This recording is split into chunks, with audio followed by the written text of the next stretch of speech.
Georgia O'Connor here. Big up Julius. Ring IQ. Welcome to the relay. Welcome to the relay. We're covering today's top boxing news. Ow! Okay, we'll start with this. I'm sure that most of you have heard by now, Leo Santa Cruz has vacated the WBA Super Featherweight title, and Lee Wood is now the full title holder, completing the phase-out, at least at featherweight, when it comes to WBA Super and regular titles. Lee Wood is free to pursue any fight he wants as a recognized full titleist. The year-long ordeal in waiting out the status of an ordered WBA featherweight title consolidation bout ended. It's about time. With Leo Santa Cruz relinquishing his super title, the decision was revealed Monday during the WBA Centennial Convention in Orlando, Florida, coming hours before a now-canceled purse bid that was scheduled to have determined promotional rights for the overdue fight. WBA officials acknowledged receipt of a letter submitted by Santa Cruz's team confirming his plans to abandon his title reign. The notification was accompanied by a request to be ranked in the 130-pound junior lightweight division, where he has campaigned since 2019. That's right. Leo Santa Cruz has not fought as a reigning, defending featherweight champion since 2019. It's been a little over 3 years. Even after having moved up to super featherweight, the WBA, for some reason, allowed Leo to hang on to that featherweight title. Even though Leo had no immediate plans to fight there. Continue to fight there, I should say. The development brings clarity to featherweight, one of 7 divisions that still claimed 2 recognized WBA title holders more than a year after the sanctioning body rolled out its title reduction campaign. Nottingham's Wood is upgraded to full WBA featherweight title holder, having previously held the secondary regular title. Santa Cruz previously held the WBA super featherweight title since January 2017, though he hasn't fought at featherweight. He hasn't fought there since 2019. He hasn't fought there in 3 years. The long gap between title defenses prompted the WBA to get a commitment out of the 4-division titleist, whose last 3 fights have taken place at junior lightweight or super featherweight. Santa Cruz assured the sanctioning body in writing last December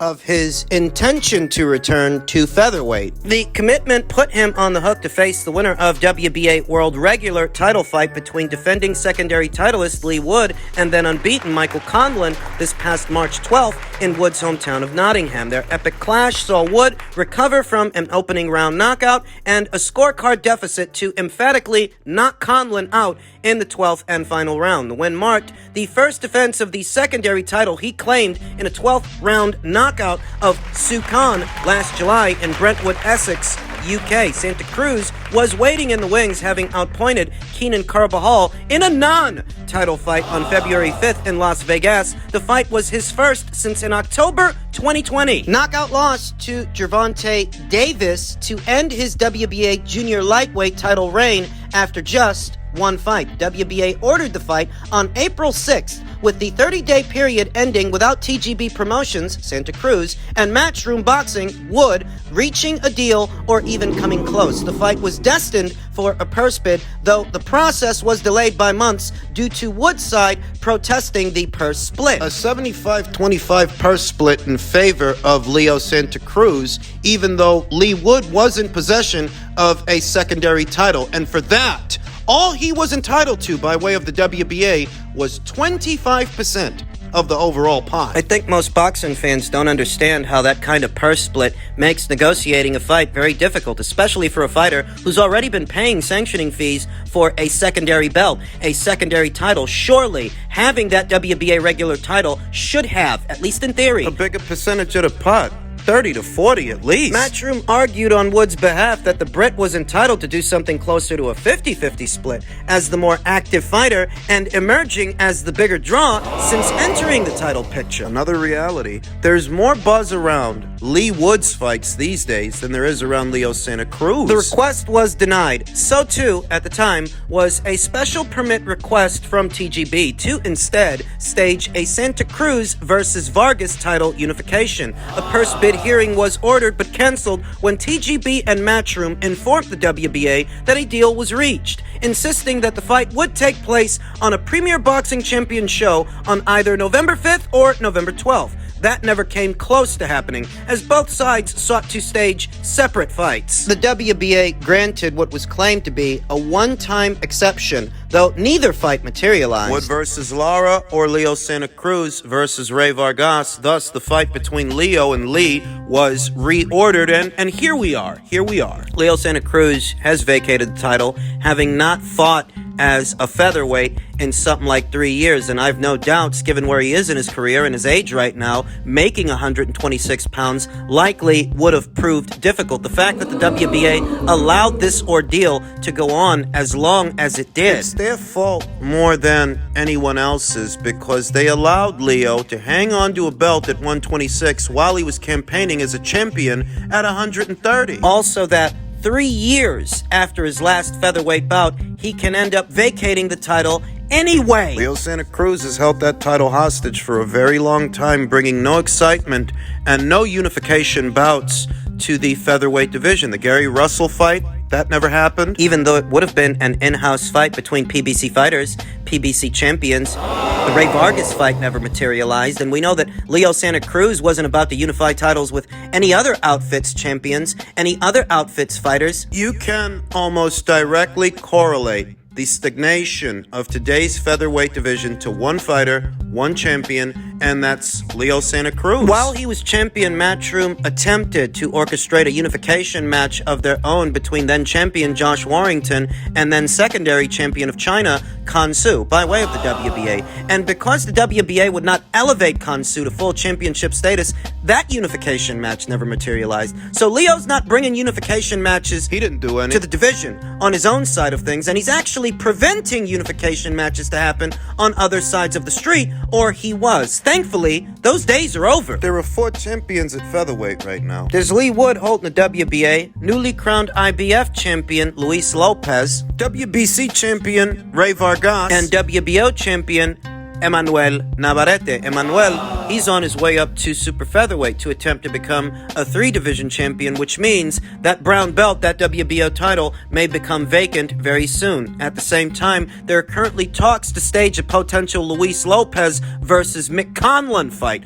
on St. Patrick's Day. There are still political boundary lines that prevent certain fights from happening at 126 pounds, but overall, it's a division that's better off without Leo Santa Cruz in it. They're better off. Good riddance to bad rubbish. His entire reign as a champion there, he created no buzz, no excitement, and he even stopped certain fights from happening. So even if there are still political boundary lines at featherweight that prevent certain fights from happening, this is still good news. What Leo's gonna go on to do now that he's not a champion anymore?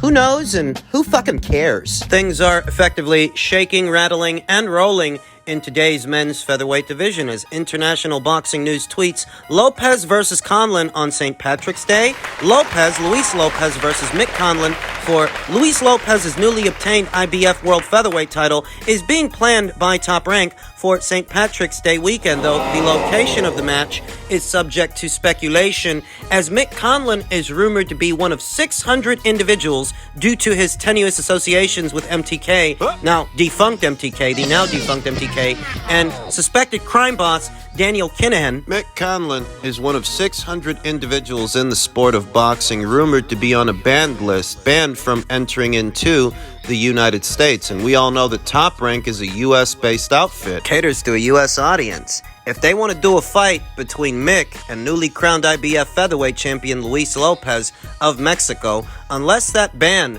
has been lifted, the fight would have to take place abroad. It would have to take place Belfast, where Mick has been fighting. You know, Mick's had a busy year. In spite of being knocked out by Lee Wood in the first quarter of this year, Mick has actually had a busier year than Lee Wood has, because Lee, he's been all tied up with that Leo situation. Lee Wood only fought once this whole year. That was the Conlan fight. Whereas Mick Conlan, he's fought 3 times. He had the Lee Wood fight, the Miguel Mariaga rebound fight, and more recently this past weekend, the Guerfi fight. He knocked that guy out in the first round. I'm sure there was some desire expressed from Mick Conlan and his team to run it back with Lee Wood, but now that there's a world title opportunity that has landed on his lap, he likely won't look into that Lee Wood rematch anymore. Not for now, anyway. Not when he can fight Luis Lopez for the red belt. Then maybe if he wins it, he can revisit a Lee Wood fight, provided that Lee Wood is still in the winner's bracket and still a champion. Could be a really big fight 2 to 3 fights from now. Even bigger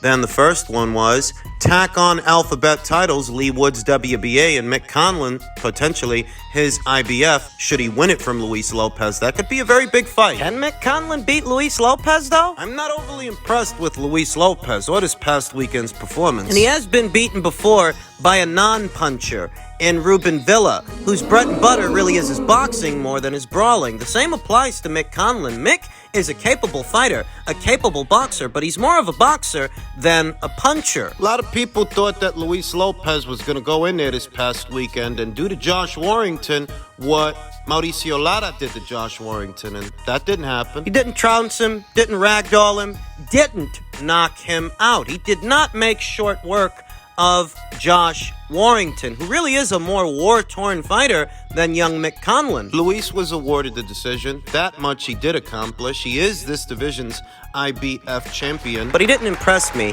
He's the kind of fighter who, through his athletic ability, what his body allows him to do, compensates for the fundamentals that he lacks. You know, that chin of his, he leaves it in the air quite a bit. And he's quick and he can punch a bit, but he's not exactly a wrecking machine. Mick Conlan stands a chance. Mick Conlan stands a good enough chance that this is an intriguing bout. Don't know where it's going to take place. But if it takes place in Mick Conlan's neck of the woods, where his last 2 fights have taken place, well, he'll have home field advantage, and he does have a very loyal following. Provided that the ban is lifted and Mick Conlan is able to enter into the United States, you could do it here in America on St. Patrick's Day, though I think the atmosphere for the fight would be that much more electric in Belfast. A world title opportunity for a homegrown fighter, a homegrown talent. I think it's a bigger, more relevant fight in Belfast than it would be in America, and I think that Mick, comparatively, has more fans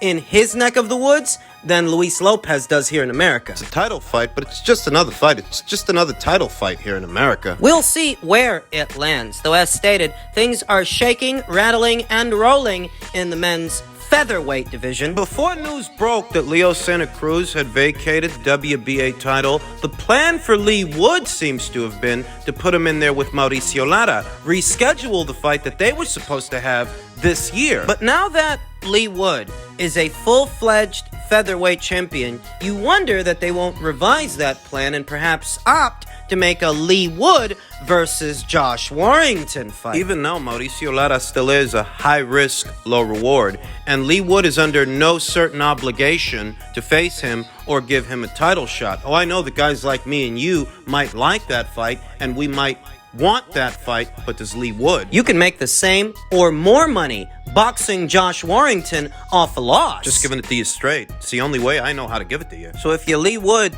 and you were just crowned a full-fledged WBA featherweight champion, what are you going to run risks with Mauricio Lara for when now you actually have something to lose? You can make the same or more money boxing Josh Warrington. And you can sell the same or more tickets, generate the same or more interest boxing Josh than taking on Lara. I'm just telling you, that might have been what the plan was, but that may not necessarily be what the plan is. Not now that it's official and Lee Wood is a bona fide featherweight champion.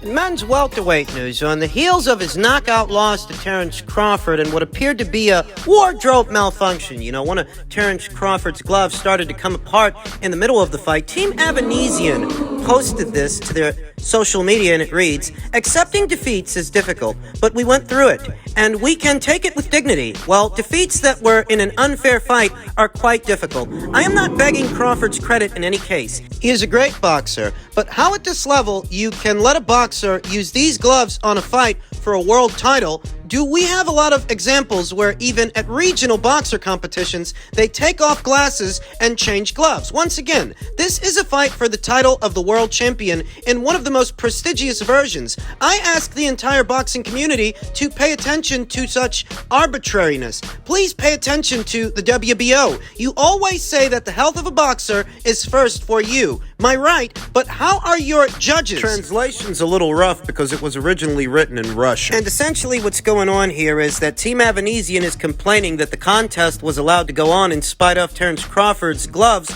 coming apart at the seams. To that, Everlast is taking the blame. Before this develops into a Glovegate conspiracy. Another one. Everlast takes blame for Terence Crawford's defective gloves. Everlast accepted responsibility for welterweight champion Terence Crawford's glove malfunction during a 6th-round knockout win over David Evanesian on Saturday in Omaha. Everlast explained the issue in a statement released via Twitter on Tuesday. During the development cycle of the custom fight gloves used in Crawford versus Evanesian, a batch of defective leather was used in production, resulting in a malfunction during the competition, Everlast wrote in its statement. In such cases, Everlast follows proper protocol by providing backup competition pairs to be replaced pending a decision by the sanctioning body overseeing the fight. A stoppage was called to review the equipment malfunction, and the commission deemed the equipment was still suitable for competition. No foul play was at hand, nor was there any tampering of the product on behalf of Terence Crawford